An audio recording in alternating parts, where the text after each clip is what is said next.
Muy buenas noches a todos, bienvenidos a Plan M, un par de minutos antes de las 9 de la noche, ya estamos en vivo hasta las 10, en un día con mucha información política. Después vamos a hablar también un poquito de economía, de lo que está pasando con los dólares que faltan y con China. Pero en política hay tres ejes de la información que hoy vamos a desarrollar y que son muy fuertes. Por un lado, la causa Nisman, ¿no? Donde hoy hubo dos novedades periciales en el expediente, ahora lo va a contar Diego Genú, que indican que tanto la jueza como la fiscal están tratando de analizar y estudiar todas las alternativas, que no tienen cerrado ya en una hipótesis principal la investigación. Hoy se ratificó a través de un segundo informe que no había restos de pólvora en la mano del fiscal con la que supuestamente se habría disparado, y es algo muy extraño para los investigadores. Y por otro lado están también analizando un ADN extraño que no era de Nisman y que estaba en el departamento, y quieren cotejarlo a ver si es de Lago Marcino o de alguien más. Entonces están investigando, en un ratito se los va a contar Diego Genú. Y por otro lado, llama la atención que el secretario general de la Presidencia, Aníbal Fernández, haya salido, cual psicólogo, a elaborar toda una teoría por qué él cree que todo se encamina al suicidio. Una cuestión que tiene que ver con la psicología, lo van a escuchar después Aníbal Fernández hablando de la frustración que supuestamente debe haber sentido Nisman cuando leyó lo que le entregó Estiuso y era la presentación que tenía que hacer Nisman, y se dio cuenta que iba a ser objeto de la burla de sus colegas y se pegó un tiro. Digamos, esa es la teoría, casi delineando un perfil psicológico. Sabemos que es contador el doctor Aníbal Fernández, que es abogado también, no sabíamos que tenía dotes psicológicas, pero bueno, abre toda una polémica.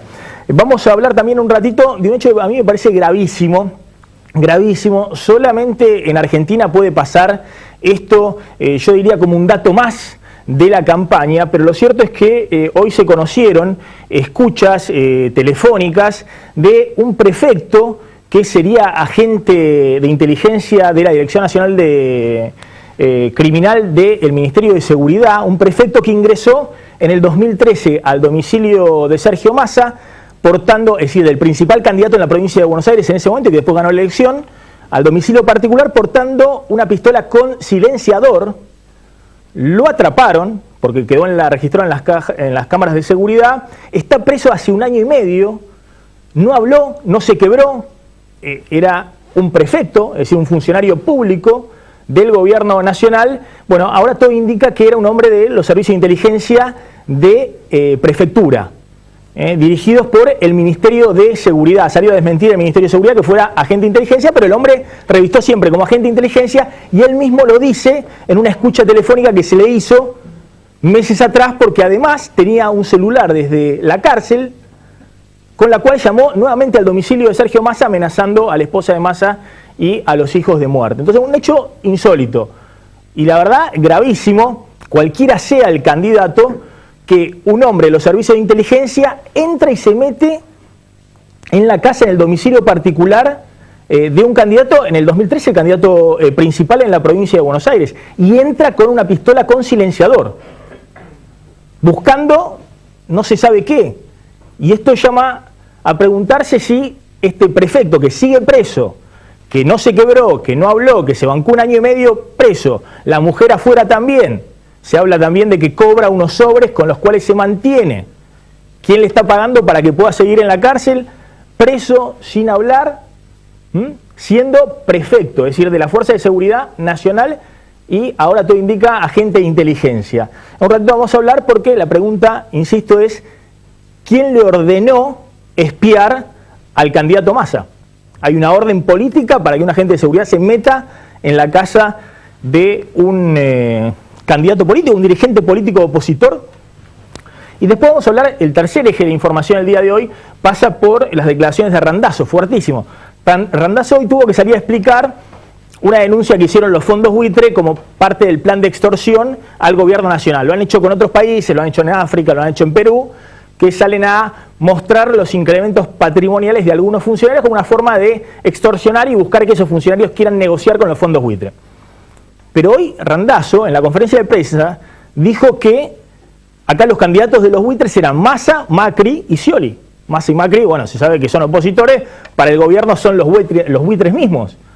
Pero que un ministro nacional diga que Scioli es candidato de los buitres, bueno, habla de la interna fuerte que hay en el oficialismo. Diego, en un ratito vamos a estar hablando con Julio Cobos, que ya está en nuestros estudios, también Miguel Ángel Toma, el ex jefe de la CIDE, para ver qué está pasando un poco con los servicios de inteligencia, pero ¿cuáles son las novedades en la causa Nisman? Y bueno, por un lado, lo que comentabas, no hay restos de pólvora, se hizo este barrido electrónico que se hizo hoy temprano en Salta, estuvieron los peritos de parte también de la jueza Arroyo Salgado, la ex mujer de Nisman que pidió ser parte. Bueno, ya había habido un primer estudio, en este caso el barrido electrónico es tecnología de avanzada, sí. Se descartó por completo que hubiera restos de pólvora. Esto podría ser contradictorio con la idea del suicidio, que ahora Aníbal Fernández otra vez la esboza. Uno se pregunta, ¿la presidenta está de acuerdo con lo que dice Aníbal Fernández? Lo último que tenemos la presidenta, hasta que habló por última vez del tema, era que estaba convencida que no era suicidio. Exacto. Pero Aníbal Fernández, hoy cual psicólogo, lo van a escuchar Aníbal, realmente perspicaz, aludiendo a la frustración que sentía el fiscal, esboza directamente la teoría del suicidio. Ayer el otro dato que es contradictorio con este era la trayectoria del disparo. La trayectoria del disparo sí era compatible, según lo que dice la fiscal Viviana Fein, con una lesión autoinfligida, es decir, podría haber sido Nisman el que se disparó a sí mismo. Bueno, este otro dato es contradictorio, por eso todavía no hay definiciones, hay que seguir avanzando con los estudios y las pericias. Y el otro dato importante es este perfil genético que se encontró en el departamento del EPARC, que la fiscal quiere saber, y la jueza también Palmagini quiere saber a quién corresponden. Eso se haría de un momento a otro, igual que el testimonio fundamental que se está esperando, que es el de Antonio Jaime Estiuso, el ex hombre fuerte de la CIDE. Sí. Porque quiere saber la fiscal y la jueza qué relación había entre Nisman y Estiuso, y además porque había llamados de Nisman, varios llamados de Nisman, horas antes de morir, al celular de Estiuso. Ahora, el tema del ADN van a cotejar con el de Lobo Marcino, que fue el último que vio, en teoría, con vida a Nisman, este técnico informático muy extraño,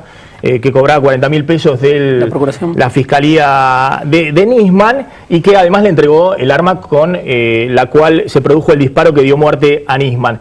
Si ese ADN no coincide, lo lógico sería que coincidiera, que el ADN extraño que hay en el departamento de Nisman sea el ADN de Lago Marcino. Si no es, hoy me lo explicaba Gustavo Carabajal, especialista en temas policiales, bueno, van a seguir con los ADN de los custodios de Nisman, con los ADNs, obviamente, de la madre, de todos los que estuvieron, de Bernie, que estuvo bastante tiempo ahí en el departamento, y de las propias fuerzas de seguridad que pueden haber contaminado la escena. Y si no es el ADN de ninguno de ellos, bueno, ahí hay otra hipótesis fuerte que de alguna manera puede llegar a desacreditar la versión del suicidio. Así que está todo abierto. Y por otro lado, la investigación Nisman. Y por otro lado, y por un carril paralelo, avanza la marcha del 18 de febrero y hoy hubo una advertencia, fue leída así por lo menos por la oposición, de Jorge Landó, que es el apoderado del PJ, diputado del Frente para la Victoria, que escribió en Facebook que tienen que tener cuidado, de alguna manera, los fiscales que participen de esta marcha, porque pueden ser recusados, porque a partir de eso quedarían vinculados a cuestiones partidarias o políticas, y pueden ser recusados. Después vamos a hablar de ese tema, porque es un tema muy delicado. Los fiscales y jueces lo entendieron como una amenaza del gobierno, a decir acá empiezan a llover las impugnaciones. Recordemos que los juzgados federales tienen causas de corrupción muy, muy candentes, que hoy involucran hasta la propia Presidenta de la Nación, ni que decir Amado Boudou, el vicepresidente, o algunos ministros. Pero bueno, dicen en tribunales que es algo absurdo, que por una cuestión particular, un homenaje a un fiscal muerto, nadie puede recusar a un funcionario judicial que esté actuando en un expediente. Pero claramente ahí hay una estrategia del gobierno, porque no solamente salió el doctor Landó a hablar de ese tema, sino también otros funcionarios de la Casa Rosada. Y a mí me lo había dicho un fiscal que tiene una causa clave hoy, que involucra corrupción en el gobierno nacional, y que además tiene otras competencias en Comodoro Pi, que bueno, que podía temer eso, ¿no? Que el gobierno fuera por la recusación de fiscales y jueces, con la excusa de que están participando de la marcha del 18 de febrero. Ya está Julio Cobos, Miguel Ángel Toma, en un rato vamos a hablar también con Guido Lardencino, está llegando Graciela Camaño, hay un hombre de la CGT para hablar de China. Mirá el informe, lo que pasó hoy con el caso Nisman, y en un ratito vamos a hablar si hubo una orden política para espiar a Massa con un agente de inteligencia que entró con una pistola con silenciador al domicilio particular del candidato del Frente Renovador. Mientras la polémica por la marcha del 18F sigue dominando la disputa entre el gobierno y la oposición, la causa judicial por la muerte de Alberto Nisman sigue con todos los interrogantes abiertos. El barrido electrónico para determinar si el fiscal tenía o no restos de pólvora en su mano volvió a dar negativo en una contraprueba realizada en Salta. La jueza Fabiana Palmaghini dio a conocer un comunicado en el que se confirmó que los investigadores hallaron un nuevo perfil genético en el departamento del fiscal. La jueza y la fiscal Viviana Fein quieren saber de quién es el ADN extraño que se encontró en el edificio Le Parc. Por eso, citaron al técnico informático Diego Lagomarcino, para que el cuerpo médico forense coteje sus datos genéticos. El ex empleado de la Procuración admitió que visitó 2 veces a Nisman en las horas previas al desenlace fatal. La mayor expectativa sigue centrada en la declaración del ex hombre fuerte del espionaje, Antonio Jaime Estiuso. El exdirector de operaciones de la CIDE declararía de un momento a otro, bajo absoluta reserva. Si se decide a contar todo, su testimonio puede ser clave para saber la verdad. Mientras tanto, el oficialismo y la oposición afirman que Nisman no fue una excepción y que puede haber más víctimas.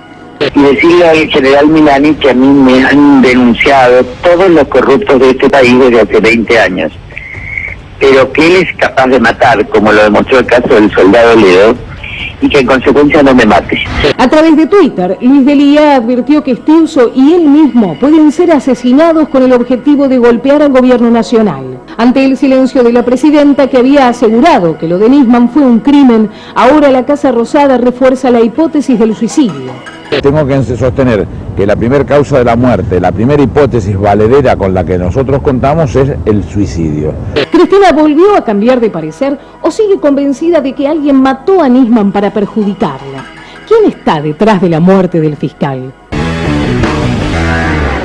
Bueno, es importante el interrogante ese. ¿Qué piensa hoy la presidenta? Si Aníbal Fernández se corta solo, que ahora viene a instalar la teoría del suicidio, además de una interpretación, ahora la van a escuchar particular desde el punto de vista psicológico del doctor Aníbal Domingo Fernández, o si la presidenta va ahora con esta hipótesis. Si primero dijo de suicidio, después habló de un asesinato, ahora está hablando de nuevo de suicidio. Ingeniero Julio Cobos, gracias por venir. ¿Qué tal, Maxi? Un gusto. Bueno, a ver, ¿en qué estado estamos? Y ahora vamos a hablar un poco de la marcha del 18 de febrero y si hay oportunismo político o no por parte de algunos dirigentes de la oposición. Pero, ¿cómo está viendo todo esto? Digamos, el gobierno que sigue especulando sobre las causas de la muerte del doctor Nisman. La verdad que mientras más se dilata todo el proceso de investigación, más incertidumbre se genera y más lejos de posibilidad de hallar la verdad. Está todo mezclado como contaminada de estar las muestras de ADN, que cuando uno ahí escucha, apareció una muestra de ADN, pero que lo ilógico hubiera sido que no apareciera, con todos los que sabemos que ingresaron en ese momento, o en los momentos previos o posteriores al fallecimiento del doctor Nisman. A ver, lo que creo que todos pensamos es que, independientemente de cuál ha sido, si ha sido un suicidio, un homicidio, la causa ha sido la causa AMIA, la que investigaba él, ¿no? Esto a mí no me cabe la menor duda. Por tensión, por presión, por lo que fuera, por decisión propia, por haber sido inducido o por alguien ajeno, perdió su vida un fiscal de la Nación. Ahora, en ese contexto, el 18 de febrero es una marcha política, digamos, porque se han sumado todos. Usted, Wiener, Macri, Massa. Ahora le vamos a preguntar a Lorenzino, que es un hombre fuerte de Scioli, bueno, ¿qué piensa Scioli de todo esto? ¿Va a ir a la marcha? ¿La repudia, como hace parte del kirchnerismo? Funcionario de Scioli y motivó la marcha, ¿no? Pero a ver, yo ya estuve en un homenaje que hicieron al fiscal Nisman y lo organizó la AMIA, estuvimos en la sede de la AMIA, concurrió un montón de gente.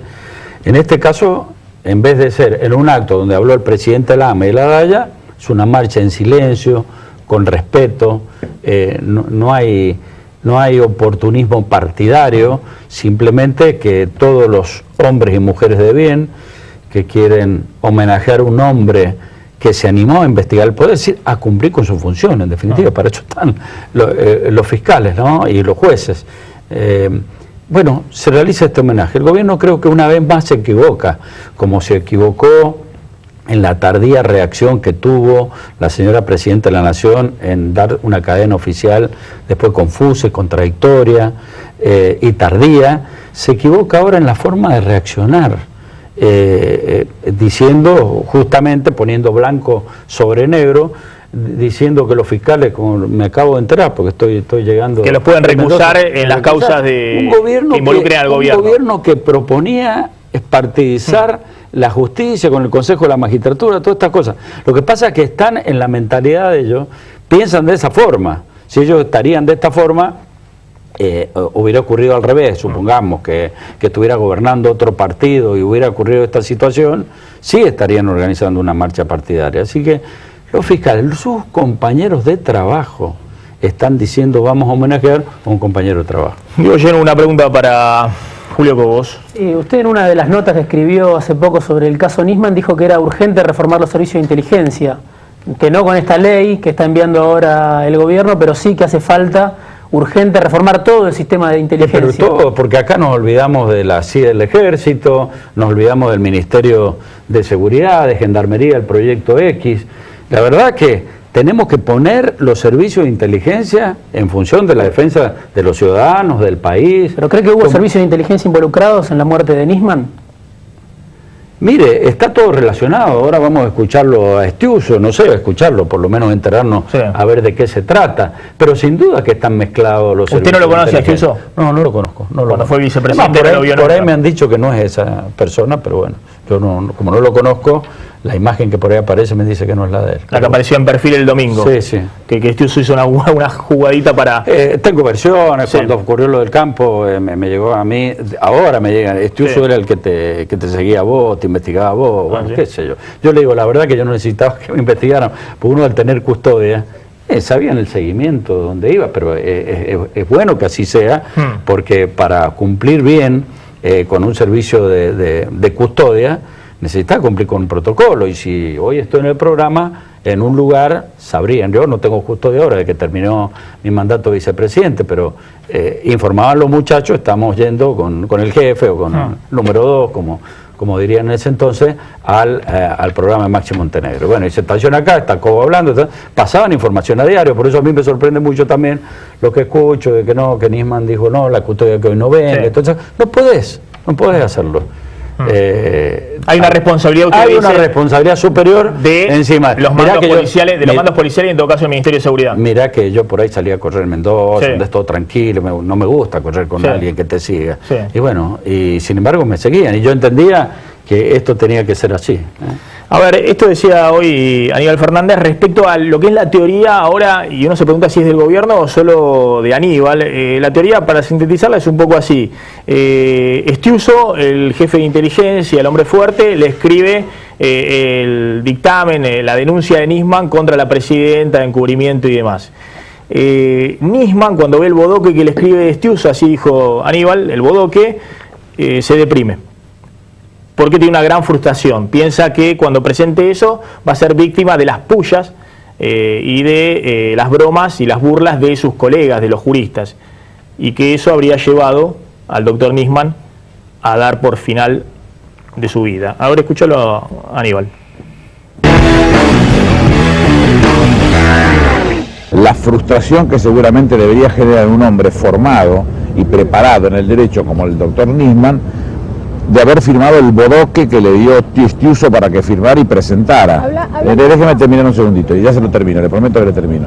Entonces, ¿qué nos queda por terminar o terminar de analizar en este punto? En ese mismo marco, si la frustración es lo que le generaría la presentación, se hace muy difícil que un hombre que conocía el derecho no se diera cuenta que iba a ser objeto de las pullas de sus propios colegas. Bueno, ahí está. La idea es ese... Esa declaración que ha hecho Aníbal Fernández es para que la jueza o la fiscal lo cite, porque lo está aseverando. No está hablando en potencial. Antes habló de las pruebas, ¿no? Antes empezó a hablar de las pruebas. Bueno, pero ahí dijo habló de distintas pruebas, pero el móvil, él le ve una cuestión psicológica. Lo que dijo Aníbal Fernández ahí, esto lo escribió Estiuso o quien sea, y era un bodoque, y en función de eso, la frustración, después se pegó un tiro. Eso es lo que dijo. Bueno, tendrá información.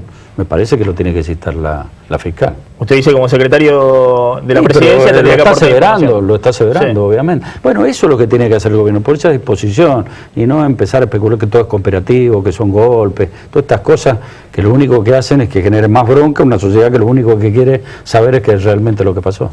Ahora le hago una pregunta a Miguel Ángel Toma, ex jefe de la CIDE, y ahora le voy a hacer una última pregunta política a Julio Cobos. Toma, a ver, ¿cómo está viendo usted la investigación? Digamos, acá puede haber detrás, conociendo usted los servicios de inteligencia involucrados. ¿Es plausible esta teoría de que Estiuso le hizo presentar esto a Nisman y lo llevó a la frustración que desencadenó en su suicidio, como decía Aníbal Fernández? No, no comparto en lo más mínimo, porque es desconocer la personalidad de Alberto Nisman. Y Alberto Nisman empezó siendo el malvado cuando presentó la denuncia, el mentiroso, el mafioso. El propio canciller lo definió así públicamente, es una agresión increíble respecto de la persona. Y ahora sigue la agresión a alguien que no puede defenderse, porque señalar lo que acaba de señalar Aníbal, y realmente me llama la atención, porque es un hombre inteligente Aníbal, hacer semejante aseveración es, insisto, no conocer la calidad técnica y personal de Alberto Nisman, y tampoco es conocer el perfil de Estiuso. Es decir, hay una especie de intento de volver a generar una suerte de chivo expiatorio histórico en el kirchnerismo, que siempre busca a alguien en que colocar las responsabilidades de su propia ineficiencia. Yo preferiría que, en lugar de hablar las cosas que dijo recién Aníbal Fernández, realmente hubieran puesto todo lo que había que poner desde un principio a disposición de la fiscal y de la jueza, porque en definitiva acá estamos viendo una especie de pelea entre el gobierno y alguien que no puede defenderse, Nisman, cuando en realidad la sociedad lo que quiere es que se establezca con claridad qué le pasó a Alberto Nisman, y que terminen con la idea de buscar siempre el chivo expiatorio. En un principio fue el campo, me acuerdo, con la ocasión de la 125, que era la bestia negra que ponía palos en la rueda. Después vinieron la crítica a los grupos monopólicos concentrados de la comunicación, eran los que ponían los palos en la rueda. Después vinieron los curas, incluso, que eran molestos porque hablaban de la pobreza en un modelo que supuestamente ha terminado con la pobreza en la realidad. Y ahora han inventado otra bestia negra nueva, que son los servicios de inteligencia y la persona de un oficial más de tantos que hay de inteligencia. ¿Sabe cuál es el problema, Maxi? Acá. Las estructuras de inteligencia son un instrumento. Ni ese prefecto que entró a la casa de Massa, ni ningún otro... Algo gravísimo. En cualquier otra parte del mundo entra un agente de inteligencia con una pistola con silenciador en la casa de un dirigente opositor y ruedan varias cabezas en la estructura política. En el acto. Es un acto gravísimo. Termino con esto. No hay un solo oficial de inteligencia, ni ese que vimos recién, ni cualquier otro de la estructura de inteligencia que haga las cosas per se. Acá hay una responsabilidad indelegable de la conducción política, que por acción o por omisión permite o induce a que se cometan este tipo de acciones que son claramente un delito. A ver, ya que lo tengo, le voy a preguntar, no sé si usted está en condición de hacerlo, el tema de la ley de secreto de Estado, de la ley de inteligencia, pero atrás tiene la foto de lo que todos suponen es la foto de Estiuso. Sí, la estoy viendo. Claro. A ver, ahí está, esa es la foto. ¿Ese es Estiuso? Bueno, lo publicó Perfil. No podría decirlo, me da la sensación de que es una persona demasiado gorda. Estiuso es un hombre flaco. Usted lo ha visto mucho a Estiuso, sí, pero hace muchos años que no lo ve. Claro, hace muchísimo que no lo veo, pero realmente no puedo con certeza ni confirmar ni rechazar la posibilidad de que sea Estiuso. Pero me resulta una foto poco rápidamente, podría reconocerlo, y realmente me cuesta mucho identificarlo. No lo veo que sea... por lo menos el Estiuso que yo conocí. Bueno, ahí está, esa es la otra pregunta, porque va a ir supuestamente encubierto Estiuso, que si no se puede convertir en un blanco móvil, también hay que reconocerlo. La propia presidenta ha dicho que hay que garantizar la seguridad. Claro, ¿no? La tiene que disponer directamente. El ex agente de inteligencia. Tiene que tener más custodia, lo tiene que disponer. Sí. La propia presidenta. Sí, pero es así.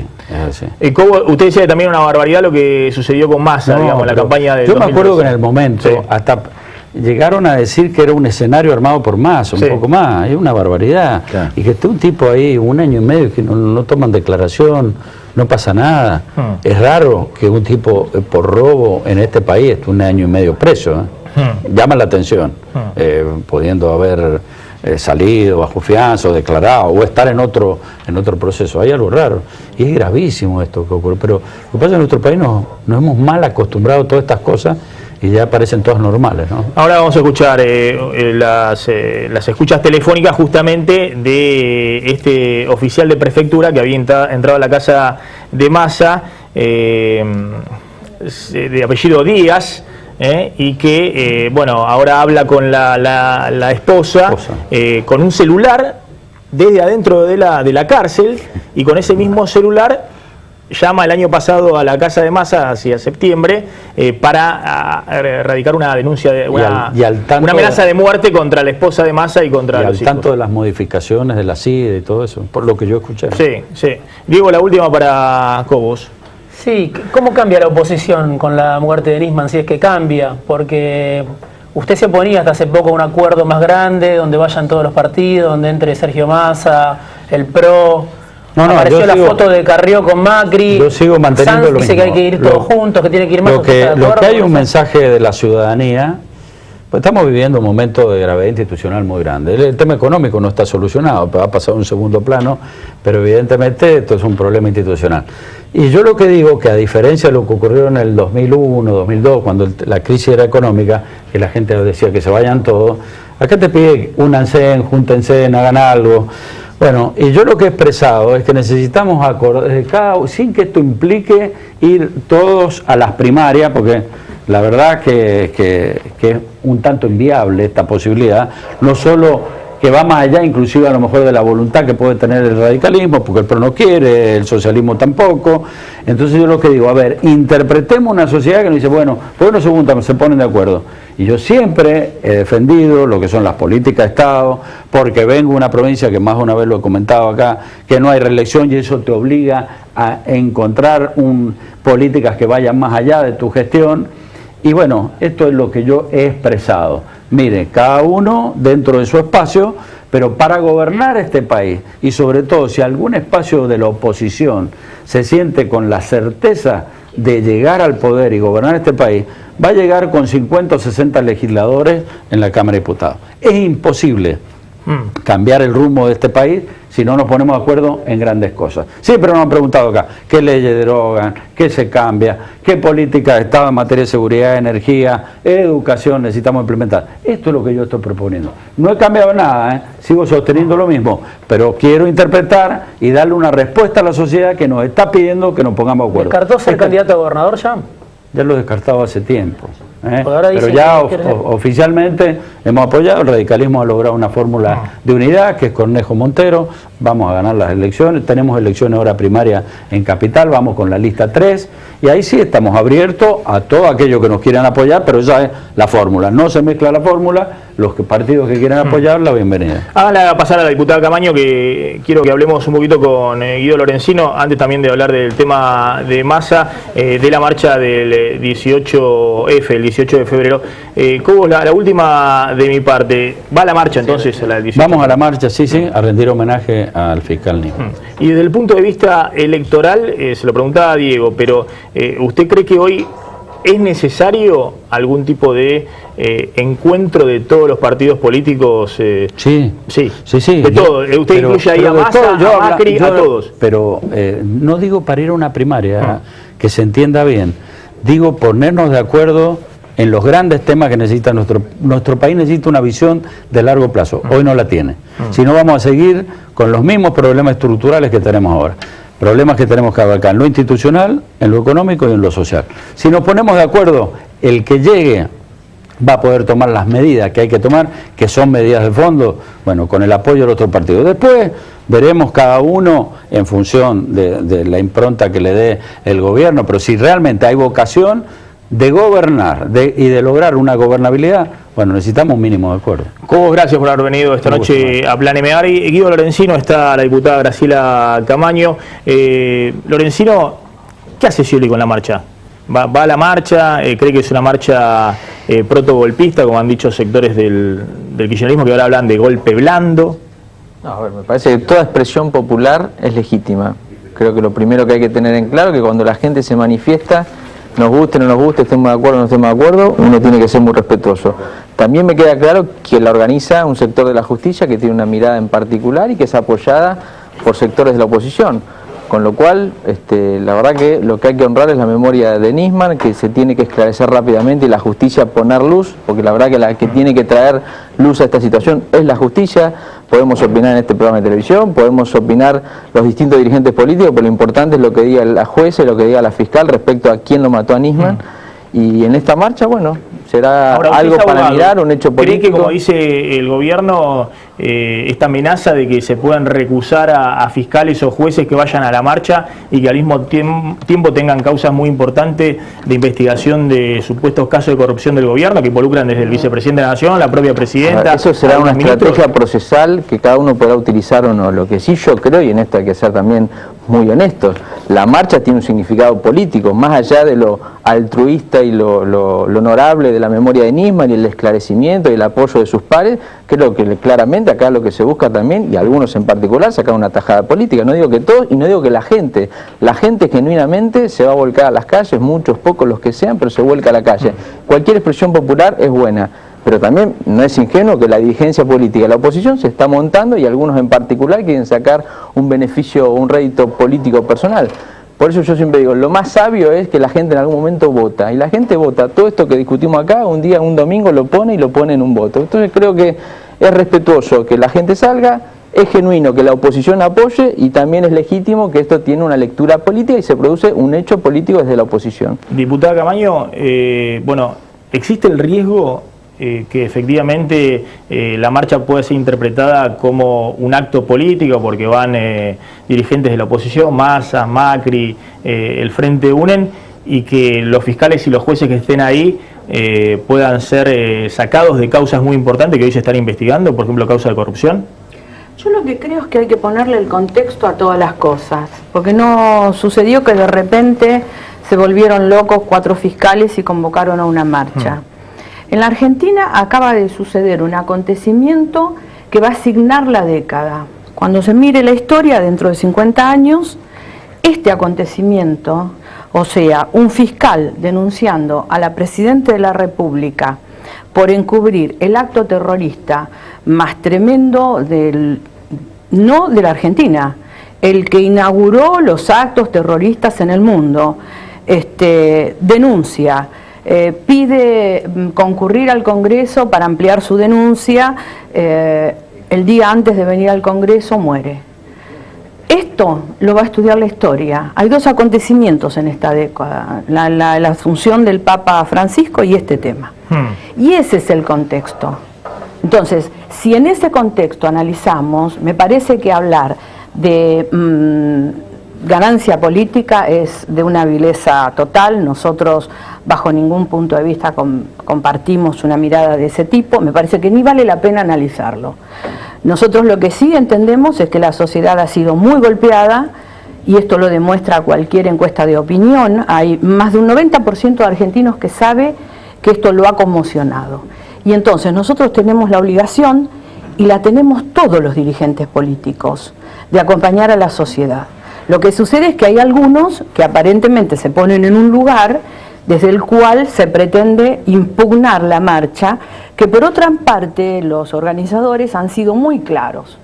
Yo lo escuchaba en el día de ayer a uno de los organizadores de la marcha que decía, en este país la bandera estuvo media asta por cantores populares, y es muy bueno que así sea, y no tuvimos la delicadeza de visualizar que este tema es sumamente grave y que mínimamente había que haber tenido por parte de todos un momento de recogimiento, que es el que nos ofrece esta marcha organizada por fiscales, que no están ni de un lado ni del otro. Yo la verdad que esta patraña de Landó, típica de Landó, de pretender impugnar desde lo jurídico. El doctor Landó, el apoderado del Partido Justicialista. No tiene ningún sostén, esto no se sostiene para nada. O sea, por supuesto que si él se para en la vereda al frente y dice, acá estamos los buenos, de ese lado están los opositores, la marcha tiene una determinada perfil, obvio, desde ese lugar sí, pero la verdad es que no es la realidad.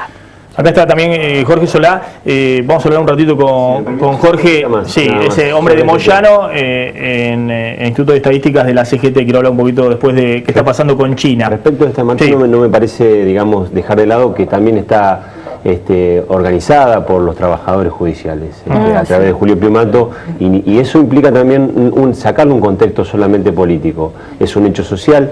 Discrepo con el diputado Lorenzino en que la democracia se reduce solamente a un domingo donde la gente vota. La democracia dura todo el tiempo y tiene varios hechos. Este es uno donde la gente podrá elegir entre ir o no ir a la marcha, pero que efectivamente, digamos, va a contar con el apoyo mayoritario.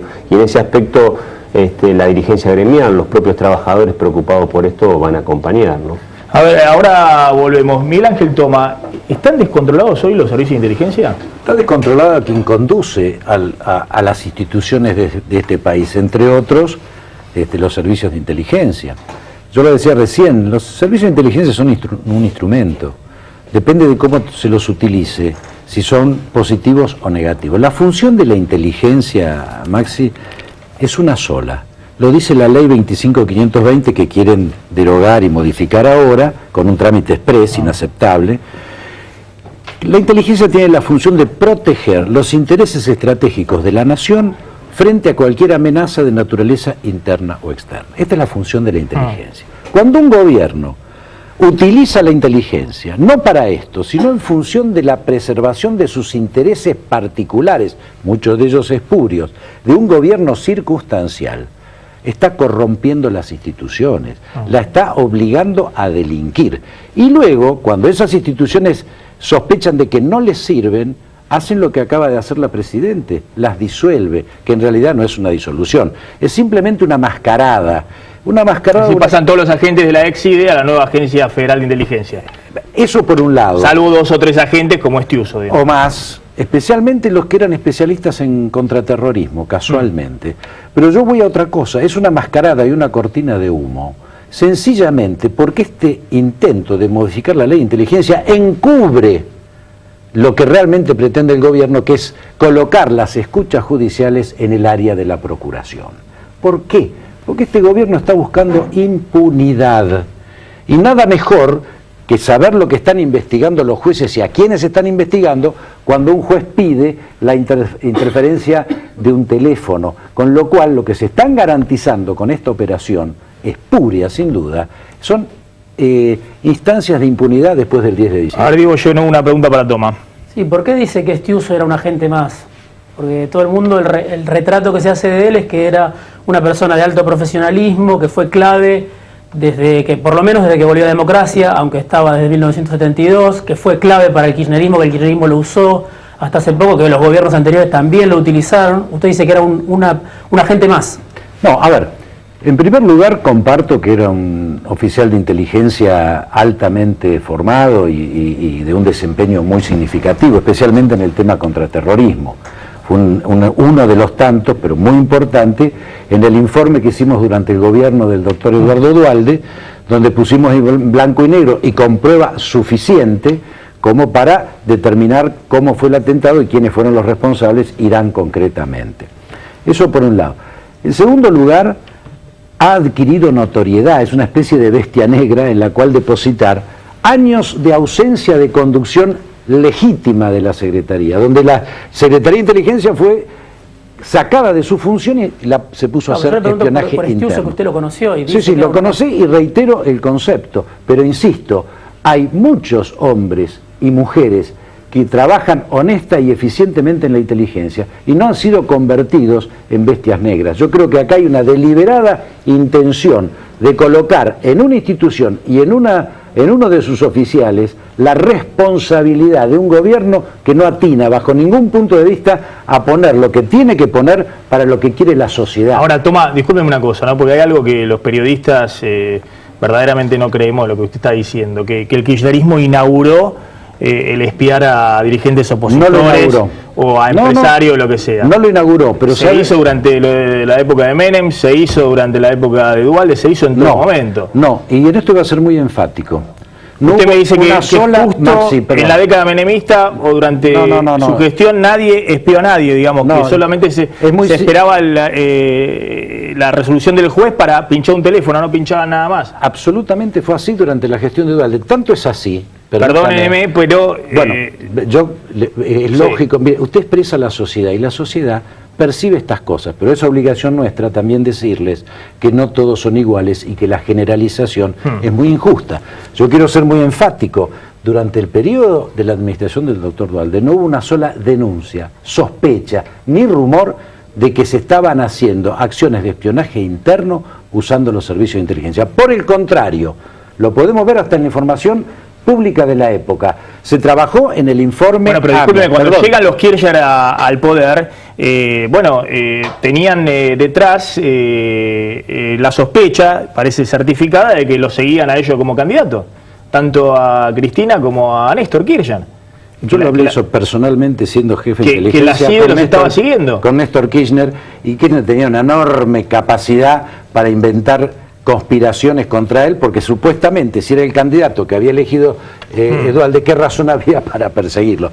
Era un montaje. Yo lo que la misma razón que tiene hoy el gobierno para seguir a los oficialistas de los cuales desconfía. Exactamente, pero esto es la deformación. Insisto en esto, y en esto quiero ser muy enfático, permítame. No hubo una sola denuncia, una sola sospecha, absolutamente nada. Nos dedicamos a establecer la responsabilidad en el caso AMIA. Actuamos en los casos de secuestro con una eficiencia notoria y siempre bajo órdenes de la justicia.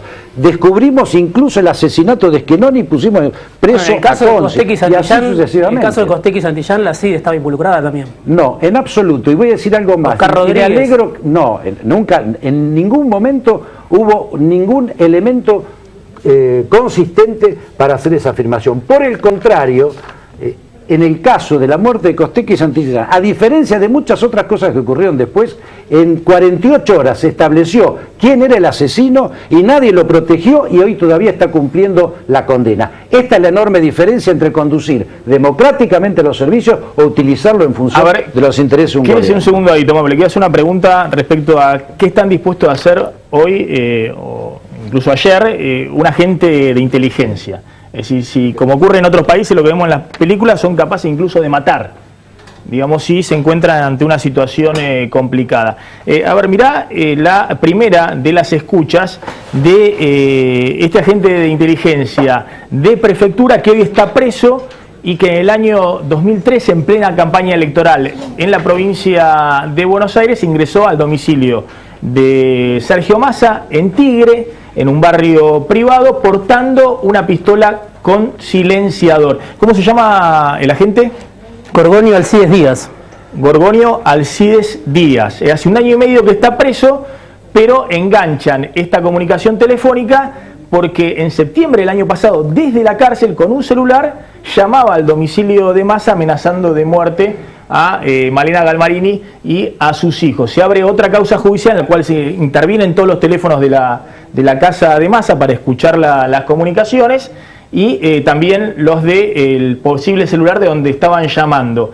Este señor se comunica con su esposa y, entre otras cosas, le cuenta que está trabajando en la Dirección Nacional, Diego, en la Dirección Nacional de Inteligencia Criminal, del Ministerio de Seguridad. Criminal. ¿Qué es la Dirección Nacional de Inteligencia Criminal? Bueno, lo que dice el propio Gorgonio Alcides Díaz es que era una especie de mesa de enlace de la Fuerza de Seguridad, donde había un representante de prefectura, que supuestamente era él, donde había un representante de Gendarmería, donde había un representante de otras fuerzas, no sé si de la Policía Federal, del Ministerio de Seguridad, y que tiene sede en San Juan al 2700. Esta dependencia donde, según él, cumplía funciones en el segundo piso. Te puedo hacer una acotación, porque en el día de hoy nosotros vimos con mucho asombro el comunicado del Ministerio de Seguridad diciendo que no era un agente de inteligencia. Yo le diría a quien emitió esa documentación que observe el legajo de este caballero que está en sede judicial, en donde su último destino es inteligencia. Entonces, digo, para que esos comunicados que aparecen y que tienen claro, lo que dice el Ministerio de Seguridad es cierto, fue agente de inteligencia siempre, pero justo cuando entró a la casa de Massa no era agente de inteligencia. No, bueno, en el legajo que está en sede judicial dice que es agente de inteligencia. Digo por esto es perfecto, de que, además, es perfecto. Claro, digo por esto de que no es solo lo que él dice en la escucha, sino que además es lo que está acreditado en sede judicial mediante el legajo de este personaje. A ver, esta es la escucha. Así que bueno, escuchando la cosa a la presidenta, ¿viste que derogó todo? ¿Derogó todo? No, no escuché. No escuché. ¿Qué hizo? La inteligencia, ahora se llama Agencia Federal de Inteligencia. Borró, o sea, no existe más la Secretaría de Inteligencia. A la mierda, tipo Bernie que se llama Agencia Federal de Inteligencia. Y donde estaba yo, la dirección de inteligencia que pasó lo de de la Agencia Federal. Ah, mira qué bien. ¿Eso es bueno o malo? Sí, bueno. Las cosas que graban, que firman, todo eso, se llama la OJ, ahora pasó al Ministerio Público Fiscal, que es el único autorizado para la escucha, todo eso, ¿viste?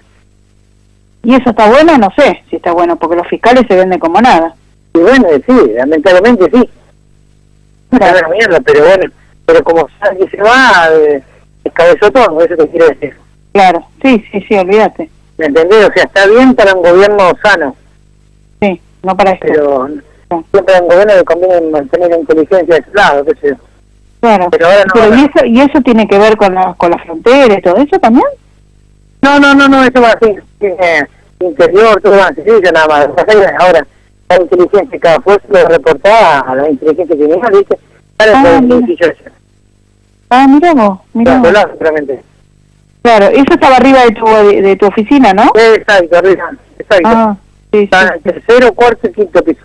Claro. Mira vos. Está en el segundo, pero bueno. Sí. La verdad que una charla entre una esposa y una persona detenida que está hace 1 año y medio no parece la charla más habitual que tienen los familiares con los que están detenidos. Me parece algo más guionado que algo espontáneo, eso por un lado. En segundo lugar, el fiscal Novo va a tener que explicar cómo se filtran estas escuchas. Me parece de una gran irresponsabilidad que se ventile. El gobierno de la provincia deberá explicar cómo este señor tiene un teléfono y actúa como un oficinista. Bueno, lo primero que tiene que explicar es Novo cómo filtra estas escuchas guionadas. Claramente es un guión o es una charla extemporánea para alguien que está detenido próximo a un proceso judicial. Y en tercer lugar, sí que se esclarezca claramente qué pasó en la casa de Massa. Me parece que todos queremos que la justicia investigue y que cuando tenga una sentencia la ventile en un juicio público y se sepa. No que se filtren escuchas, no que se hagan escuchas que son absolutamente irrisorias, que no tienen que ver con la calidad de un detenido. Un detenido no habla de un proyecto de ley que está en la Cámara de Diputados o en la Cámara de Senadores, empieza a opinar dónde trabajaba, la esposa no sabe dónde trabajaba. Digo, es todo muy raro. Me parece que lo que hay que ir al original. Hubo un hecho delictivo en la casa de Sergio Massa, el candidato Sergio Massa, en el año 2013, que se tiene que poner a la luz. Y eso va a ser el 5 de marzo. Novo también va a tener que explicar, aparte del vínculo que tiene con Sergio Massa, por qué filtra estas escuchas. No es de responsable que un fiscal general le dé a la prensa, a Radio Mitre, estas escuchas. La verdad que no aporta nada, no ayuda a nada, y menos en el contexto de la Argentina que estamos viviendo próximo a la marcha del 18F. Si esto quiere ayudar, la verdad que mucha irresponsabilidad por parte de la dirigencia política. Diputada Camaño. Bueno, nuevamente el contexto, ¿no? Este contexto que para unos es uno y para otros es otro. A nosotros lo que nos preocupa es lo que nos pasó. Y no hubo ninguna autoridad que nos dijera qué fue lo que pasó en la casa de Sergio, en donde este señor, que se ve claramente, incursionó en la casa con un arma, en donde viven 2 criaturas y una familia. Es más, hubieron algunos funcionarios de la provincia de Buenos Aires que dejaron trascender que era un autorrobo. No.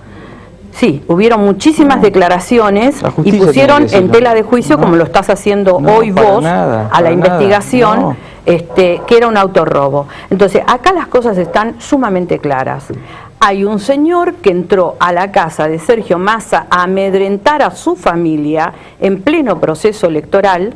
Este señor, por el servicio de cámaras y por la tecnología que tiene Tigre, pudo ser detectado, fue apresado. Es funcionario público, es un prefecto. Exactamente. Lo que estamos discutiendo es si es agente de inteligencia de la que Dirección se sepa Nacional cuál es el de hecho. El 5 Inteligencia de marzo o es no. el juicio. Esperemos Sí, calladito, lo que pasa sin las es que escuchas, si hasta que vos, se ventile el además, juicio. El juicio es seguís público, mirando. podemos ir todos a verlo. Así que en el juicio se va a saber por qué fue, cómo fue, quién lo filmó, el vínculo que tenía con la empleada, qué vínculo, todo se va a saber. Y eso va a tener una sentencia y un correlato. Es lo que queremos, pero ¿sabés Totalmente. qué pasa? Que en el medio, lo que tenés vos en las propias escuchas, es también una causa que se arma paralela para obstruir la audiencia del día 5. No, Entonces, no lo sé que quién la arma, estamos eso me entero viviendo por en lo la que vos me decís. República No, no. Argentina, por eso te lo estoy informando, lo que estamos viviendo en la República Argentina es el estado del espionaje, el estado del pillaje, el estado de ver cómo preservan sus propios intereses, y lo lamentable es que acá se gasta muchísimo dinero en inteligencia.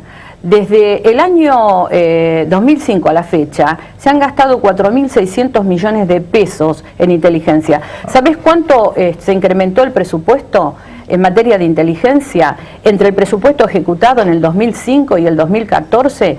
El 419%. A ver, un segundo, de diputada. fondos que no se rinden, porque el otro tema en materia de inteligencia es que es dinero que no se rinde.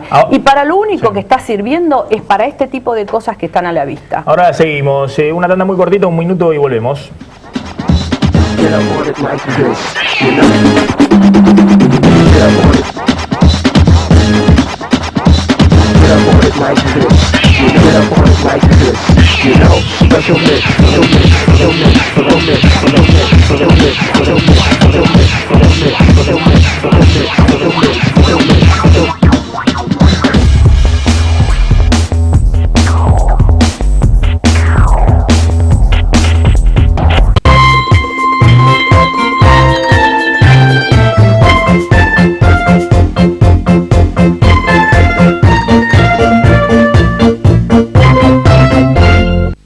Varonil viste a Maxi Montenegro.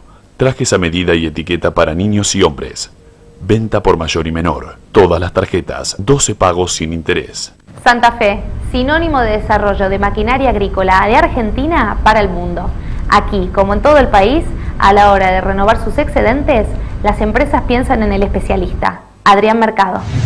Adrián Mercado, el placer de operar con el que sabe. Llegó el momento, no hay por qué correr. Mira el mundo y disfruta cantando.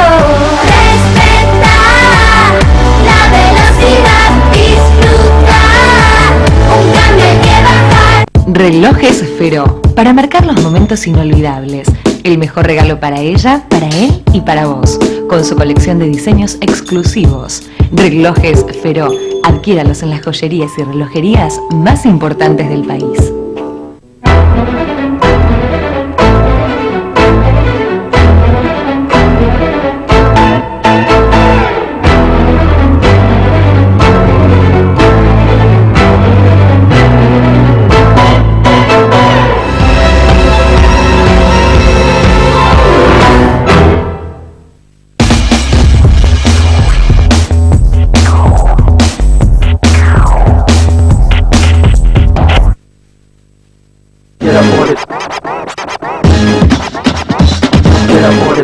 Seguimos en Plan M. Toma, le hago una última pregunta. Esto que estamos viendo, ¿no? Del prefecto, agente de inteligencia o no, ¿no? Incluso en la otra escucha, no tenemos tiempo para pasarla.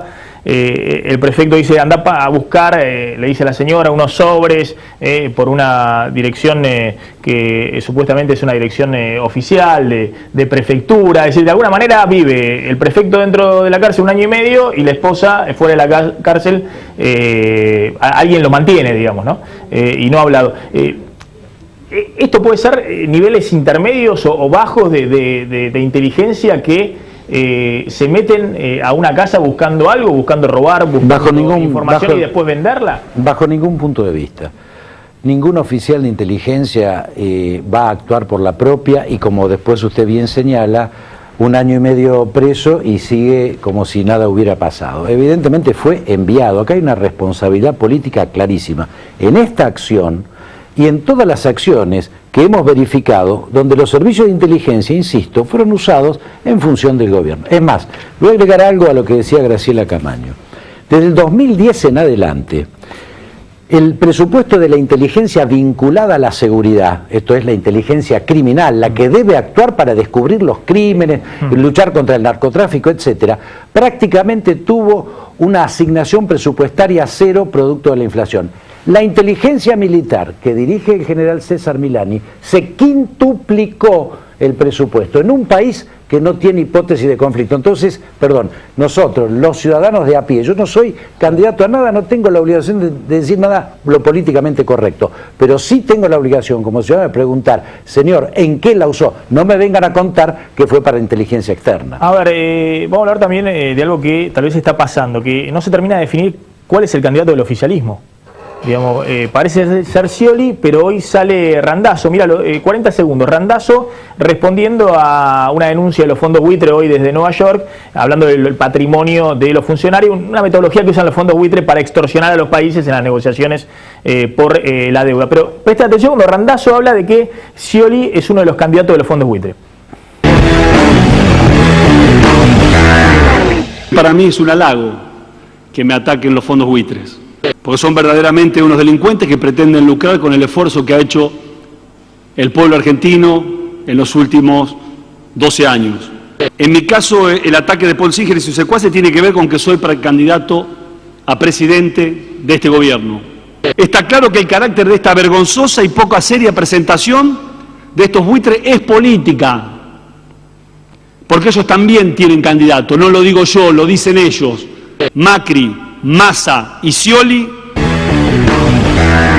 Bueno, realmente llama la atención, uno piensa que parte de los problemas que hay hoy desde el punto de vista político en la Argentina es que el oficialismo, el partido de gobierno y el partido más fuerte que hay en la Argentina no termina de organizar un poco su interna y saber quién es el candidato del oficialismo, ¿no? Un ministro diciendo que el gobernador de la provincia de Buenos Aires es un candidato de los buitres. Todos los cargos que tuvo Daniel Scioli, 2 veces diputado nacional, vicepresidente y gobernador, fueron con el voto de la gente. Esta vez no va a ser la excepción. Las PASO va a ser la manera que el Frente para la Victoria, y esperemos que todas las fuerzas políticas elijan sus candidatos. Daniel va a ser acompañado mayoritariamente por la sociedad y seguramente sea el candidato del Frente para la Victoria y el próximo presidente. Porque nosotros, como dije, que no le gustó al compañero, creemos mucho en el voto de la gente. Creo que lo que da sustento a las decisiones de los dirigentes políticos es cuando tienen el acompañamiento de la gente. Y por suerte Daniel Scioli siempre tuvo el voto de la gente. Con lo cual, esta vez no va a ser la excepción y nosotros siempre somos abiertos a que la gente nos vote o no nos vote. Por suerte, en los últimos 15 años lo han acompañado Daniel y seguramente en esta nueva etapa que la gente necesita reencontrarse, diálogo y una nueva oportunidad de fundar una Argentina mucho más desarrollada, aprovechando todo lo que hemos hecho, Daniel va a ser el próximo presidente de los argentinos. Solá, de la CGT, ¿a quién apoya el sindicalismo en esta interna abierta del peronismo? ¿Hay un candidato? Bueno, como recién le comentaba en el corte, digo, me parece que nadie termina por definir qué va a pasar con la Argentina que viene. Estamos con problemas gravísimos, con inflación, con pobreza, con una economía expectante, con un acuerdo con superpotencias que nos sobrepasan y efectivamente no sabemos qué viene a futuro, por lo tanto se está distrayendo, entre comillas, con temas gravísimos como esto y sin atacar básicamente lo que la sociedad está esperando que le solucionen los problemas de todos los días, porque a pesar de que el problema de Nisman es muy grave, a pesar de que hay una acusación contra la presidenta de conspirar por un atentado terrorista, los problemas de la gente de todos los días, todavía hay gente que pasa hambre, más de 2 millones, hay 12 millones de personas bajo la línea de pobreza y sobre esa situación nadie termina diciendo qué va a pasar, ¿no? Graciela, brevemente, ¿está al rojo vivo la interna en el peronismo, en el oficialismo? ¿Esto es un poco también lo que no termina de ordenarse en el escenario electoral? No, el oficialismo tendrá su interna que la explique. Nosotros en realidad estamos trabajando muchísimo, obviamente somos conscientes de que sigue siendo la gran preocupación de la gente la seguridad y sigue siendo la preocupación de la gente el tema de la inflación y en ese marco estamos trabajando con nuestros proyectos, incorporando voluntades permanentemente, haciendo nuestra campaña en este momento con mucha mesura porque creemos que la sociedad está muy convulsionada por este tema, pero seguimos trabajando y fundamentalmente marcando ideas respecto a qué queremos como modelo de país. O sea, nosotros no queremos, bajo ningún punto de vista, la famosa profundización del kirchnerismo, pero tampoco queremos un Estado liberal al modo del planteo que hace el macrismo. Gracias a todos por haber venido esta noche a Plan M. Vamos volando a la tanda. Ya está llegando Mariano Grondona, que inaugura la temporada 2015, hora clave, nuevo horario, los martes a las 22 horas aquí por Canal 26. Tanda y nos despedimos.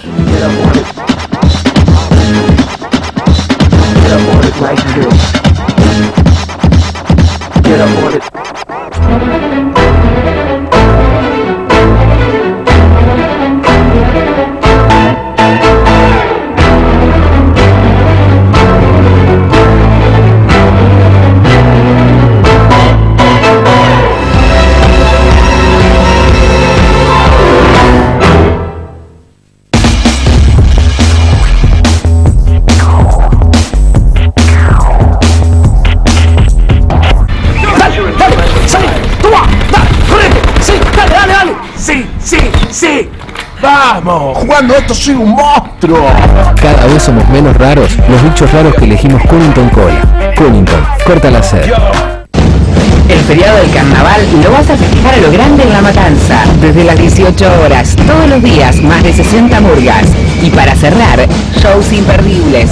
Sábado 14, Los Charros. Domingo 15, Pocho la Pantera y la presencia del Tirri. Lunes 16, Nelly Malo, La Otra Dimensión. Y Nazareno, de Sin Codificar. Martes 17, Auténticos Decadentes. Avenida Presidente Perón y Juan Manuel de Rosas. Entrada libre y gratuita. Invita Intendencia Fernando Espinosa.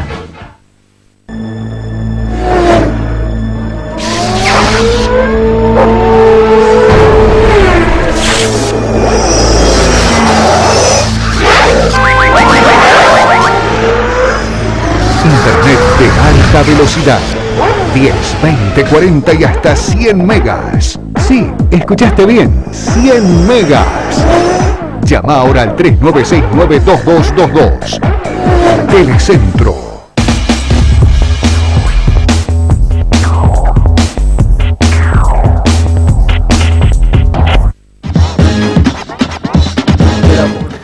Quédense en Canal 26, ya llega Hora Clave con su nuevo horario de las 22 horas aquí por Canal 26. Nosotros nos reencontramos mañana como siempre a las 9 con Plan M. Quédense con Hora Clave. Chau, pásenla bien.